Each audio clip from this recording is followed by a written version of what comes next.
Good morning and welcome to Lessons in Love. And today we're on lesson 216. This is a day where we take responsibility for ourselves and the shape of our lives. I invite you this morning to do a practice with me, which is a Qigong practice, which is a little bit like yesterday, but we're going to bring in a movement. But the whole idea is that we're drawing up the energy of the earth and drawing down the energy of the heavens, which brings us right into our heart, which is where the balance happens, and we're invited to live from our hearts. So you can extend your hands out to the sides. I know you can't see my fingertips, but I'm stretching right out into my fingertips. I'm going to take a big deep breath in here. Lift the hands up as you keep breathing in, and you're going to bring them above the head and then begin to bring them downwards. And as you bring them downwards, you're going to breathe out. Okay, so let's try that again. Inhaling and exhaling. We stop just below the level of the heart, inhaling.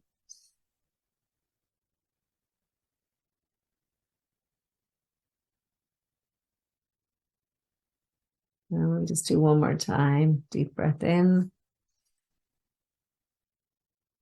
and exhale. And then landing and resting your hands on your heart. We begin this day in gratitude. We open our hearts and we surrender to love. We ask love to lead the way through the minutes and the hours of this new day. We welcome joy, fun, and abundant prosperity.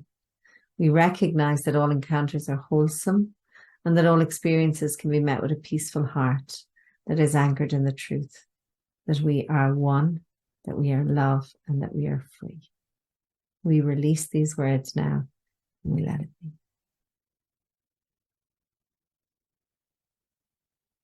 Okay, so when I was talking about responsibility, it was because this lesson is, it can be but myself I crucify. Again, remember, we're talking about freedom, and anything that we do to crucify ourselves keeps us stuck and keeps us in suffering, keeps us in misery, keeps us living in guilt and shame.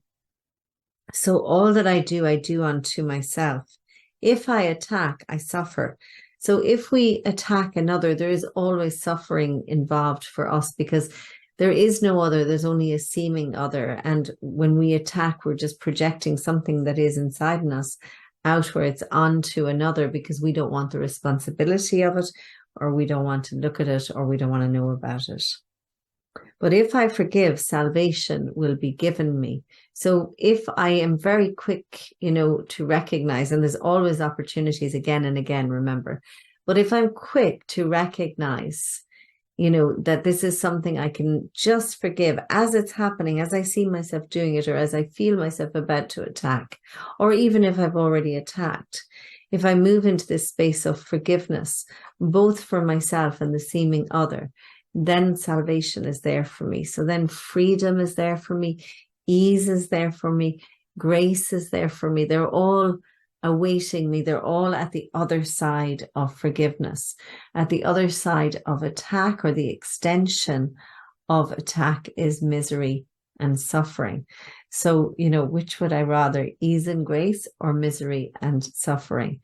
And, to recognize that I'm completely in control of that. This is my decision, whether I'm going to be crucified or whether I'm going to feel freedom, ease, and grace. And again, it's literally like a matter of how I see things, how I choose to respond to things, what I do about things. And when we don't know what to do, we go to Holy Spirit. But I'm just thinking of all the opportunities that even today will present themselves for you to, either move into that place of crucifixion or that place of ease and grace. And it is about how we choose to see things and how we choose to respond to things. So two people can have a very, very different viewpoint and seeing of something. And when we begin to recognize that whatever way we see things are the way we're choosing to see them, like we're putting meaning on things. And of course, all that meaning that we put on things comes from the past and everything that we have learned.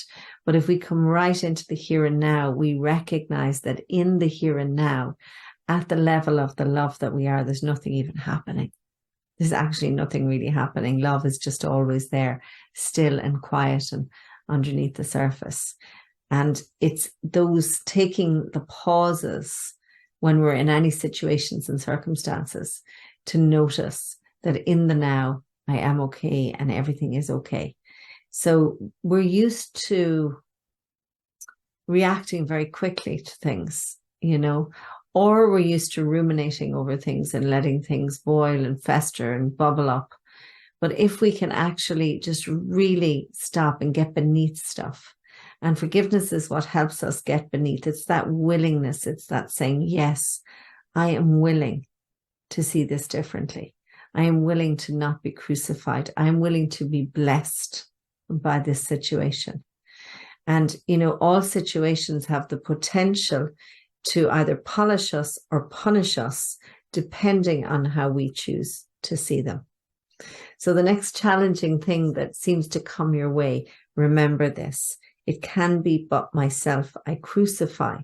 So I can use this as a way of attacking myself or attacking another, or I can use it to learn a lesson in love. From my heart to yours, enjoy being present to this lesson. All that I do unto myself.